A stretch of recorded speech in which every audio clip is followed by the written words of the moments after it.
que estamos dando de Biblia. ¿Quiénes estuvieron esta mañana en el taller de Biblia que vimos? ¿Sí? Sí me acuerdo. Sí, hay varios. Ya. Bueno, quiero agradecerle primeramente a Dios por darme la oportunidad de estar aquí con ustedes, y al pastor que sé que está viajando, Juan Carlos Mora, a través del hermano Gabriel, que ya lo conocen, que han permitido que yo esté aquí trayendo la palabra. Oye, no sé si estoy ciego, pero los veo a usted bien guapos. ¿O es un problema de visión? ¿O es la realidad? ¿La realidad? Ya. Sí, los veía bien guapos. Yo no como que estoy, pero parece que sí son bien guapos, sí son. Vamos a reflexionar sobre un tema. Y justo vi aquí muchos jóvenes. Levanten la mano los que son jóvenes. Oye, a todos, está bien. No dije de qué edad, ¿sí o no? Dije jóvenes. Hasta el pastor Gabriel alzó la mano. Mire, si él alzó la mano, todos ustedes también la pueden alzar. Todos. Y los jóvenes siempre estamos expuestos a caer, ¿sí o no? Siempre estamos cometiendo errores que nos puede costar nuestro futuro. Hoy quiero hablar sobre un hombre, sobre uno de los protagonistas de la Biblia, pero no para bien, lamentablemente, sino para mal. Y quiero hablar precisamente Judas Iscariote. Y si tengo que colocar un título a la prédica sería ¿por qué pecó Judas? Ese es el título. ¿Por qué pecó Judas? Y ustedes me van a decir, joven yatense, ¿nos podrá enseñar algo Judas? Si Judas Iscariote es uno de los patitos feos de las Escrituras, ¿sí o no? Siempre predicamos de Moisés, de Abraham, de Salomón, del rey David, de Pablo y de Jesucristo. Siempre estamos predicando sobre modelos de vida, y así debe ser. Pero ¿acaso un hombre que entregó a Jesucristo y terminó su triste vida con un suicidio, podrá enseñarnos algo bueno? Esa es la pregunta. Y yo creo que sí. Debemos aprender lo que no debemos hacer. Yo me acuerdo cuando yo era chiquito, recientemente, en mi pueblo natal había un señor que le decían calzón de cuero. Él se llamaba Eugenio Epia. ¿Y por qué le decían calzón de cuero? Los que saben de campo y de caballos, cuando montan ciertos caballos se ponen una zamarra, ¿cierto? De cuero. Algunos lo llaman calzón de cuero, esas zamarras. Y él le gustaba mucho montar a caballo y se colocaba esas zamarras que le decían calzón. Y a él le decían como sobrenombre calzón de cuero. Y era el borracho del pueblo. Era tan borracho, pero tan borracho, que el municipio sacó un decreto. Oiga, para que un alcalde con los consejeros saquen un decreto, es por algo grave. Un decreto prohibiendo a las cantinas venderle cerveza o aguardiente a calzón de cuero. Para que haya sido tan borracho y le prohíban, era el colmo. Y un día estaba calzón de cuero caminando por el parque.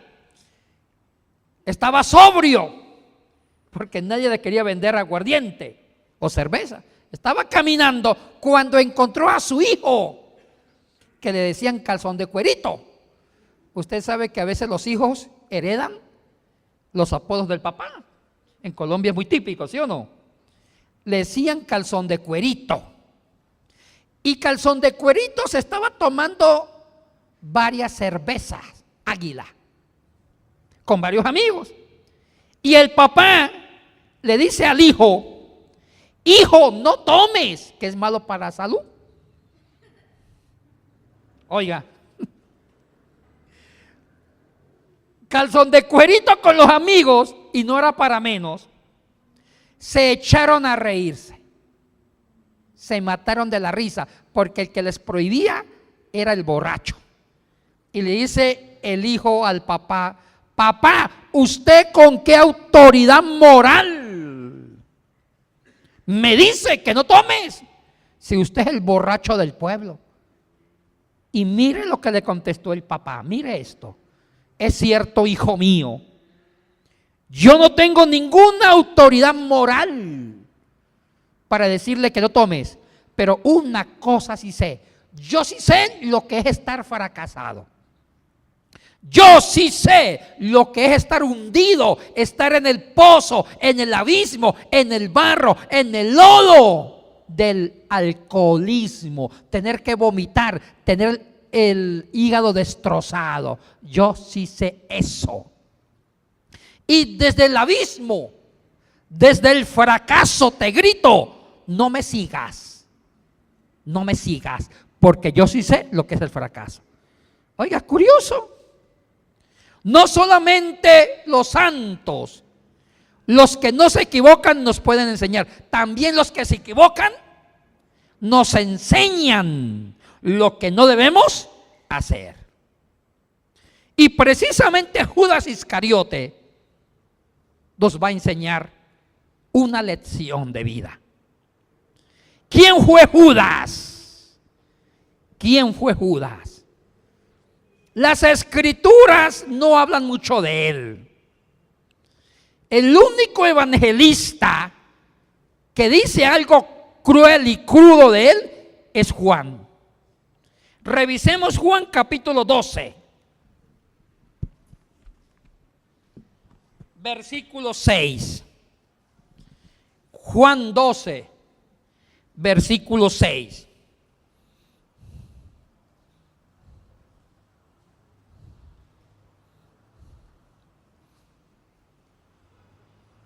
Juan 12 habla sobre la unción de Betania, cuando Jesucristo fue ungido por ¿quiénes? Por las hermanas de Lázaro antes de morir, por Marta y María. Y vamos a leer todo el texto para entender el contexto. Desde el versículo 1 podemos leer: 6 días antes de la Pascua fue Jesús a Betania, donde estaba Lázaro, el que había estado muerto y a quien había resucitado de los muertos. Y le hicieron allí una cena. Marta servía y Lázaro era uno de los que estaban sentados a la mesa con él. Entonces María tomó una libra de perfume de nardo puro de mucho precio y ungió los pies de Jesús y los secó con sus cabellos. Y la casa se llenó del olor del perfume. Dijo uno de sus discípulos, Judas Iscariote, hijo de Simón, el que lo había de entregar: ¿por qué no se vendió este perfume por 300 denarios y se los dio a los pobres? Pero dijo esto no porque se preocupara por los pobres, sino porque era ladrón. Y teniendo la bolsa, sustraía de lo que se echaba en ella. Entonces Jesús dijo: déjala, para el día de mi sepultura ha guardado esto. A los pobres siempre los tendréis con vosotros, pero a mí no siempre me tendréis. El versículo que me interesa es el 6. Cuando María enjugó los pies de Jesús con ese perfume tan costoso, Judas Iscariote dijo: ¿por qué en lugar de gastar ese perfume tan caro? Porque 300 denarios era como un año de trabajo, era una fortuna. ¿Por qué no se vendió este perfume y esa plata la hubieran distribuido a los pobres. Y el evangelista dice, él dijo esto porque en el fondo no le importaba a los pobres, sino porque ya era un ladrón. Y tal vez a Judas se le brilló el ojo. Dijo, si ese perfume se vende, esa platita va para mí. Porque esa platita la iba a recoger el tesorero. ¿Cuál era el tesorero? Judas. Y esa plata iba a la bolsa común, la tesorería, y él se la iba a robar posiblemente. Pero analicemos la expresión que dice el narrador Juan. Y era ladrón. Y hago una pregunta. ¿Cómo se volvió ladrón? Y ahora vamos a hacer un análisis. Los 3 pasos de un pecador. Los 3 pasos, las 3 etapas que vivió Judas Iscariote. Escuchen eso. Y yo creo que todo aquel o aquella que sigue el pecado, sigue las 3 etapas de un pecador. Los grandes pecadores no se hacen de la noche a la mañana. Los grandes pecadores requieren de tiempo para ir haciendo progresar, evolucionar esa semilla del mal. Y entra todas las emociones, la estructura espiritual, psicológica, fisiológica, para que esta semilla vaya creciendo y la persona despierte en su peor pesadilla. Judas vivió 3 etapas. Y jóvenes, aquí todos son jóvenes, escuchen bien este sermón, esta prédica, y traten de nunca olvidar el por qué pecó Judas. Porque la historia de Judas puede ser mi historia. Puede ser nuestra historia. Y puede ser nuestro fracaso. Primera etapa del pecado en Judas. El primer error que cometió Judas. Y escríbanlo. Volver costumbre. Volver hábito. Un primer mal paso. Escuchen bien esto, jóvenes. Volver costumbre, volver hábito, un primer mal paso. Quedémonos ahí por un rato. Yo estoy muy seguro que Judas no nació ladrón, se hizo. ¿Y saben por qué no nació ladrón? Porque los discípulos lo nombraron tesorero. Y si lo nombraron tesorero para que llevara la bolsa, era porque había mostrado la virtud de la honradez. Y posiblemente la honradez era su máxima cualidad. Por eso lo nombraron tesorero. Y en todas partes, cuando se buscan un economista, un tesorero, un contador, lo primero que se revisa en la hoja de vida, ¿qué es? Honorable. Aparte de ser un profesional que tenga la virtud de la honradez, porque va a manejar las finanzas de la empresa o de la iglesia, de lo que sea. Y parece que la honradez era la fortaleza de Judas. ¿Y quién se iba a imaginar que eso iba a ser su debilidad? Increíble esto, ¿sí o no? Jóvenes, nunca confíen en sus fortalezas. No se queden dormidos, estén atentos. ¿Y cuándo empezó Judas a robar? Hubo el primer momento. Yo me imagino que Judas sintió un problema económico la primera vez. Él no robaba. Siempre hay un primer momento, un primer paso. Siempre habrá el primer momento para iniciar una cadena de repeticiones que nos puede llevar al fracaso. Yo me imagino que un día Judas amaneció sin plata y con una gran necesidad económica. Y me imagino que Judas dijo: ay, solamente por esta vez me voy a tomar prestadito una monedita, pero no lo vuelvo a hacer. Así se comienza. Y en ese primer momento Judas, que no estaba acostumbrado a robar, porque ese hábito no lo había incorporado en su psicología, metió la mano a la bolsa con temor y temblor. Se sacó la primera moneda, pero tal vez él pensaba devolverla. Cuando tenga plata yo devuelvo hasta el doble. Esas palabras ya me suenan repetidas. La vuelvo hasta el doble, pero no lo vuelvo a hacer. Se sintió cochino, miserable, haciendo algo que nunca había hecho. Ese fue el error más letal. ¿Y sabe cuál fue el problema? Que ese primer mal paso lo siguió repitiendo hasta convertirlo en costumbre, en hábito, en su personalidad, en su estructura psíquica, psicológica. Y volvió por segunda vez. Volvió a tener otra crisis económica y por segunda vez dijo, no lo volveré a hacer. Esta segunda vez tal vez sintió menos cargo de conciencia. Y así sucesivamente fue repitiendo el acto hasta convertir el acto de robar parte de su personalidad y se convirtió en una costumbre, en un hábito. Así se hacen los grandes pecadores. Mi papá me contaba lo que le pasó a Calzón de Cuero.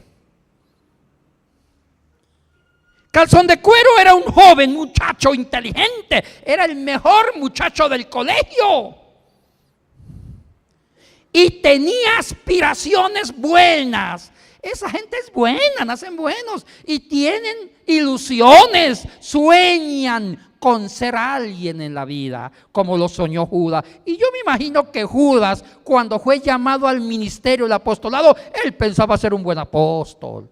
Él quería seguir a Jesús, quería ser bueno. Lo mismo que Calzón de Cuero. Mi papá me cuenta que Calzón de Cuero era el más brillante del colegio y soñaba con ser un gran médico, un cirujano, un neurólogo. Y todos los compañeros apostaban que él iba a ser lo mejor de lo mejor. Era la estrella del colegio. Pero hubo una vez Calzón de Cuero tuvo una crisis emocional y se tomó el primer aguardiente para calmar sus penas. Así siempre comenzamos el primer mal paso. Dijo, me tomaré esta botellita, pero no lo vuelvo a hacer. Se tomó la primera copa, se tomó otra y repitió los días, tomó. Y con el transcurrir de los años se convirtió en el más grande alcohólico de la región.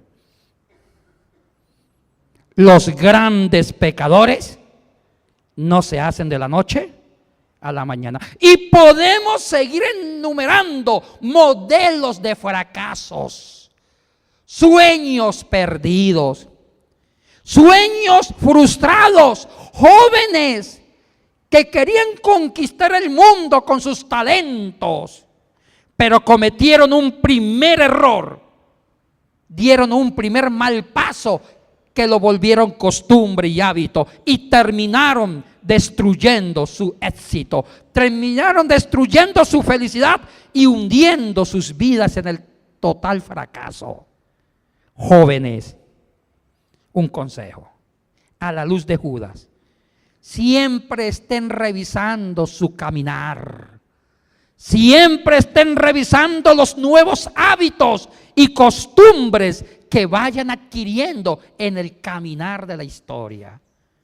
Decía un filósofo, el maestro de Platón, Sócrates, decía esta frase tan hermosa: una vida no discernida, una vida no razonada, no vale la pena vivirla. Siempre estamos obligados a estar examinando, revisando mis pasos, porque en cualquier momento puedo dar un paso en falso y puede ser el inicio de mi hundimiento como persona, puede ser el comienzo de mi tragedia. Jóvenes, usen el cerebro, por Dios.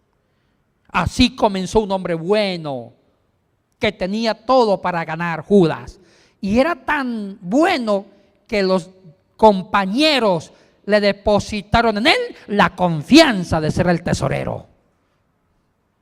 Eugenio, calzón de cuero, pintaba para ser un gran médico. Esos sueños terminados, frustrados, porque empezaron a dar un primer mal paso. Y en esta primera etapa del pecado, nos toca analizar qué es el pecado. Y a mí me encanta demasiado Génesis. Me gusta Génesis capítulo 3.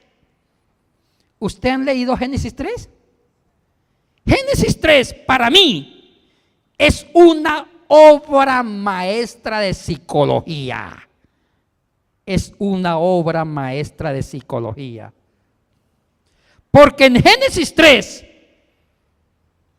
se habla de una doble dimensión del pecado. Escuchen bien, compañeros de lucha, como dijo el político. Escuchen bien. Génesis 3 presenta una obra maestra del pecado y se presenta el pecado como una doble dimensión. Y escuchen bien, la primera dimensión del pecado siempre se presenta como un bien, subrayen esta expresión, como un bien subjetivo. Quedémonos en la primera dimensión del pecado.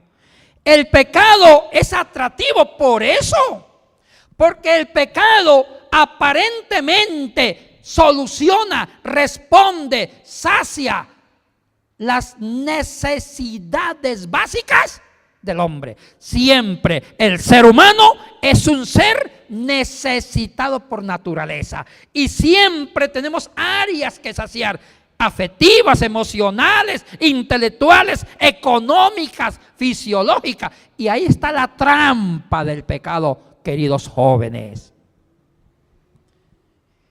Cuando digo que el pecado es un bien subjetivo, es porque aparentemente el pecado responde a sus necesidades básicas. Por eso pecamos. Y si analizamos inteligentemente el diálogo entre la serpiente y la mujer, ahí está reflejado. ¿Qué hizo la culebra?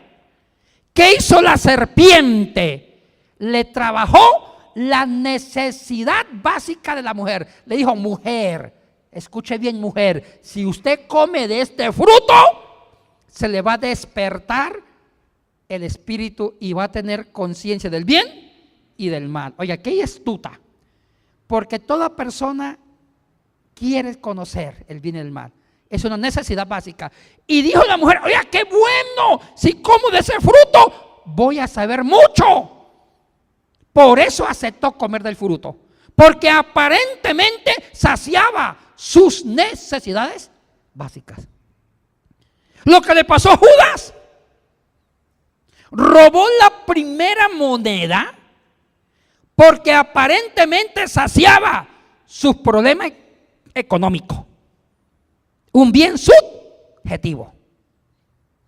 Y eso le pasó a Calzón de Cuero, tomándose la botella aguardiente antioqueño, tomándose la media de aguardiente antioqueño, él pensaba que iba a saciar sus necesidades emocionales y las iba a llenar. Por eso pecamos. Por eso pecamos.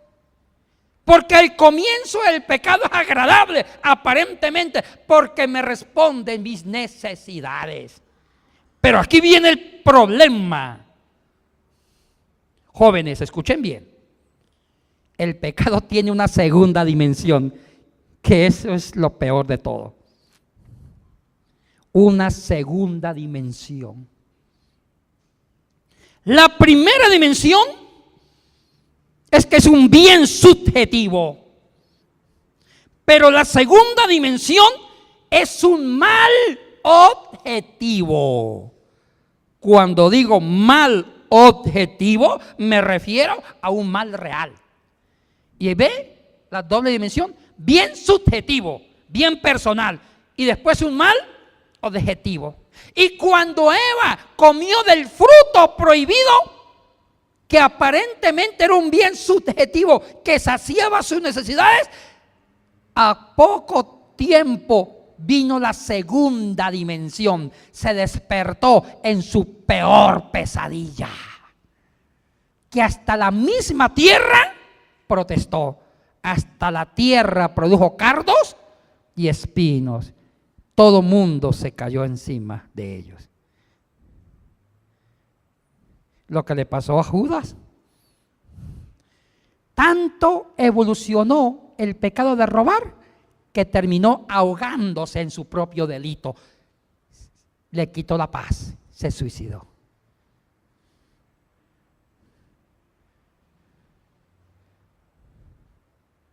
Chicos, no pequen. Usen la cabeza y sigan el ejemplo y el consejo del filósofo Sócrates. Una vida no discernida, no razonada, no pensada, no vale la pena vivirla, porque nos exponemos a convertir en costumbre un primer mal paso y terminamos hundidos, perdidos. La mujer que la esposa le dice, una mujer que tiene un esposo y el esposo nunca le dice qué linda que estás, porque la mujer necesita que el esposo le alimente esa necesidad básica, que la haga sentir segura de sí misma, que le diga qué lindo su peinado, qué lindo su vestido, y la mujer se levanta bien vestida para que el esposo la admire, y el esposo ni siquiera ni siquiera cuenta se da que se vistió bonita. Pero el carnicero le dice, vecina, está insoportablemente bella, vecina, le queda bien ese moño, vecina, qué lindas esas uñas. Y la vecina, gracias, gracias. Y todos los días el carnicero, aparte de entregar el libro la libra de cerdo, de chancho, le está alimentando con palabras hermosas esa necesidad básica de ser estimulada con palabras dulces. Y mira lo que va a pasar. Se va metiendo en una relación ilícita, le va atrapando. Y en un primer momento, la primera dimensión es que esas palabras, ese coqueteo del carnicero, es un bien subjetivo, porque responde a sus necesidades básicas. Y después ella se queda con la carnicería. Viven una relación amorosa, se enamoran, son amantes y se esconden, porque ni la esposa del carnicero puede saberlo, ni el esposo de la señora puede saberlo. Y en una primera etapa se sienten los amantes más felices de la vida. Besito por aquí, besito por allá, dulces, contentos, felices. Pero ese bien subjetivo, con el transcurrir del tiempo, se convierte en un mal objetivo, porque el pecado estresa, el pecado acorrala, y el pecado va creando una angustia existencial. El pecado crea ansiedad y termina esa relación como termina muchas relaciones clandestinas. Chicos, no pequen. Eviten el primer mal paso. Entonces, ¿cómo se llamó el primer error de Judas? La primera etapa del pecado de Judas es volver costumbre un primer mal paso. Segunda etapa que evoluciona. Segundo error que cometió Judas. O sea que el pecado es una enfermedad que va creciendo Segunda etapa, un nivel más alto. Escriban: la desilusión, la decepción. Quedémonos ahí. El segundo proceso que vivió Judas como efecto dominó, después de que volvió costumbre, hábito, un primer mal paso, fue la decepción, la desilusión. Es muy posible que Judas, antes de ser un ladrón, le encantaba escuchar a Jesucristo. Lo seguía, lo acompañaba, era un seguidor de él. Pero cuando empezó a robar e incorporó en su estructura psicológica el robar, empezó a decepcionarse del mismo Jesús. Hasta se quedaba dormido en las prédicas, hasta bostezaba, hasta posiblemente se volvió crítico, porque la persona genera un espíritu de una crítica mala cuando algo se está pudriendo en su alma. Cuenta mi papá que eso le pasó a Calzón de Cuero. Cuando Calzón de Cuero ya era un borracho, en el colegio ya sacaba malas notas, no hacía deberes, era perezoso y todo lo criticaba. Y eso es natural en un proceso de descomposición psicológica en una persona. Amigos, cuando usted le preguntan a un hermano, ¿por qué no va a la iglesia? Y comienza a criticar al pastor, le dice: es que ¿para qué voy a la iglesia? Si a Cristo lo veo todos los días, ¿para qué diezmo? ¿Para qué ayudo? Si ya yo en la casa puedo orar. Uy, eso es síntoma positivo de que algo está mal en él o en ella. Y no lo dejen solo, porque algo se está descomponiendo. Y esos son los síntomas de una descomposición psicológica. La decepción, la persona cuando ha incorporado un primer mal paso, empieza un proceso de descomposición que adquiere un espíritu de una crítica negativa. Todo lo critica, porque la crítica buena es constructiva, pero no, estas personas critican todo, se quejan todo, protestan por todo. Nada les satisface, son insaciables. Porque empezó a mostrarse en su personalidad la segunda dimensión del pecado. ¿Cuál es? Un mal objetivo. Y llega el momento que ya el pecado no le satisface. Lo que antes le satisfacía, ya ahora no. Es la misma cuadro psicológico del drogadicto. En un primer momento, la droga aparentemente saciaba su necesidad, pero llega un momento que la droga va creando más ansiedad, más capacidad de adquirirla, y llega un momento que ya ni la cantidad de droga le puede satisfacer. Y esto crea una crisis de desesperación. Había una hermana que era bien chismosa, y aunque no lo crea, hasta ella misma ya ni se aguantaba de lo chismosa que era. Hasta el chisme puede ser el peor pecado que te puede hundir. ¿Cuántas etapas van? La primera, ¿cuál es? Volver costumbre, un primer mal paso. Segundo, decepción. Tercera etapa y la última. La tercera etapa es la más triste. Es la última. La pérdida de la esperanza. Uy, eso duele.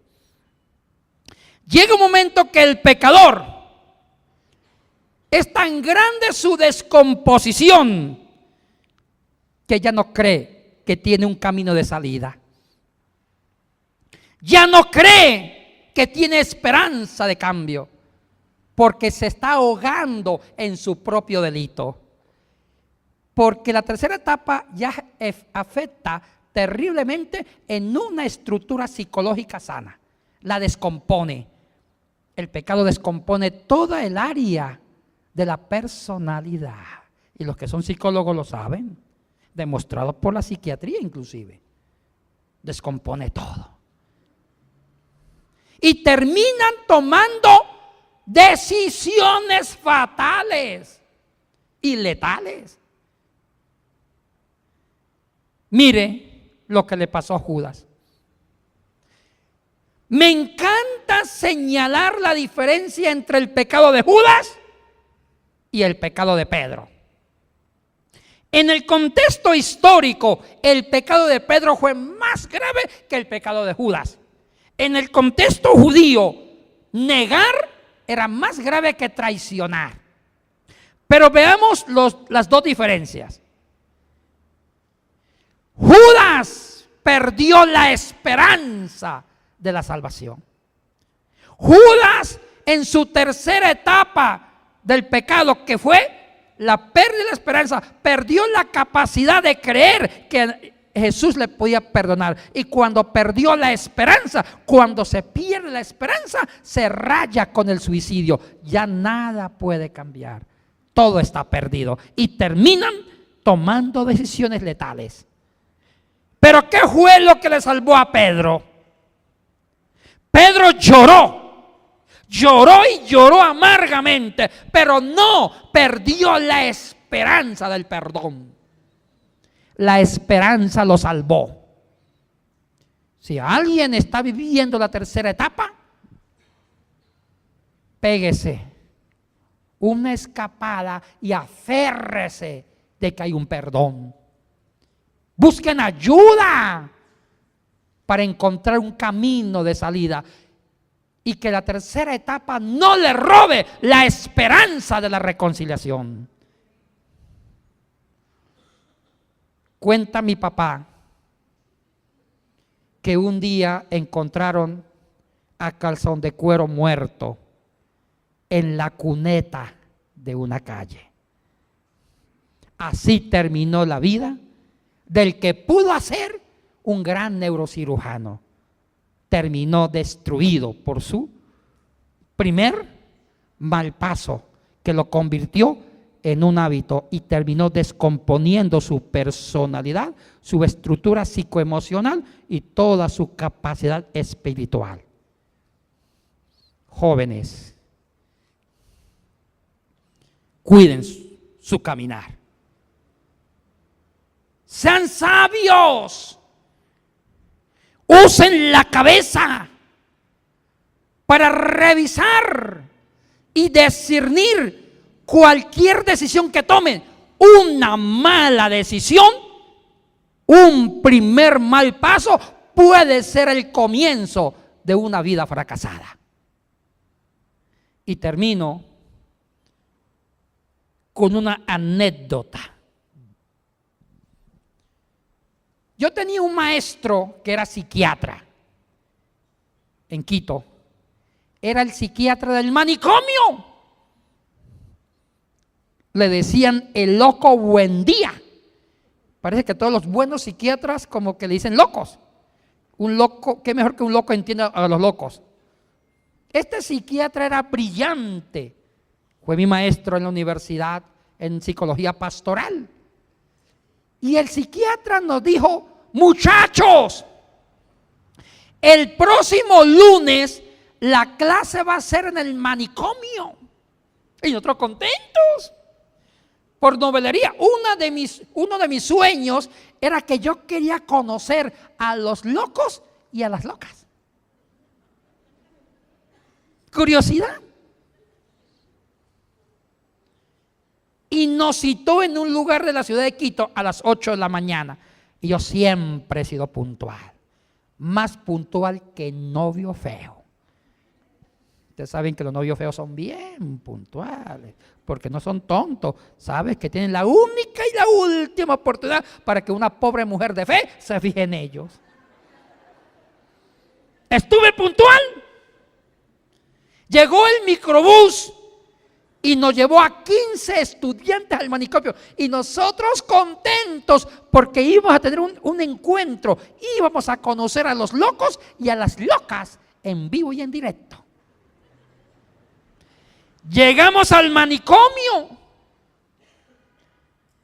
nos recibió nuestro maestro el loco Buendía y nos dijo: muchachos, tómense 10 minutos, es más que suficiente, para que ustedes anden por el jardín. Nos advirtió qué lugares no podíamos caminar.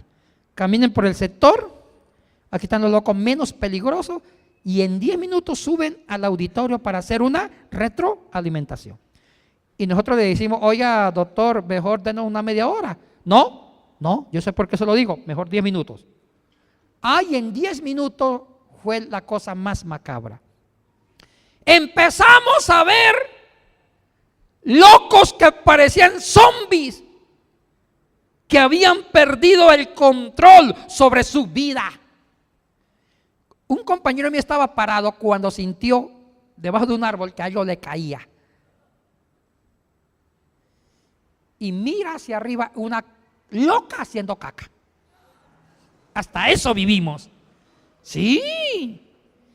Un loco pensaba que era Simón Bolívar, montado en un palo de escoba. Cosas así. Y nosotros asustados. No entendíamos cómo ellos llegaron a ese estado de descomposición. Nos reunió el maestro y nosotros con muchas preguntas que hacerle a él. Pero él nos sorprendió con la primera pregunta y nos dijo el maestro loco Buendía: jóvenes, según ustedes, ¿cuál cree que haya sido el motivo, la razón, la circunstancia para que ellos hayan sido locos? Y nosotros respondimos lo que dicen los psiquiatras, que posiblemente ellos heredaron una patología, una enfermedad patológica, una paranoia, una esquizofrenia, una psicosis de uno de sus ancestros, porque así se enseña que muchas enfermedades psiquiátricas o patológicas son hereditarias. Eso respondimos. ¿Y sabe qué contestó él? Nos dijo: se equivoca. Y mire lo que dijo: el 70% de las historias clínicas de estos pacientes no registran antecedentes que hayan tenido familiares enfermos. No, ellos son los primeros. Y muchos de ellos eran profesionales, tenían una vida sana. ¿Sabe cuál fue el problema? Dijo el médico: que ellos empezaron a incorporar en su personalidad, en su conducta, hábitos negativos. Y con el tiempo eso fue descomponiendo la estructura psíquica de un ser humano y terminaron en este manicomio. Y nos dio un consejo que a mí se me congeló la sangre. Y el mismo consejo se lo doy a ustedes, jóvenes. Dijo: jóvenes, nos dijo el loco Buendía, cuiden sus pasos, cuiden qué tipo de hábitos, de conductas van a incorporar en su personalidad, porque una costumbre mal incorporada puede ser el comienzo de una enfermedad patológica. Y si ustedes empiezan a registrar malos hábitos, a dar malos pasos, yo seré su psicólogo. ¿Entendieron eso? Hermanos, ¿qué aprendimos hoy de Judas? Lo que no debemos hacer. Judas cometió 3 gravísimos errores. En efecto, dominó: primero, volver costumbre un primer mal paso. Segundo, desilusionarse de Jesús. Tercero, la pérdida de la esperanza. Las personas que viven la tercera etapa ya viven un conflicto consigo mismo. Vive todo un infierno emocional. Nos ponemos de pie.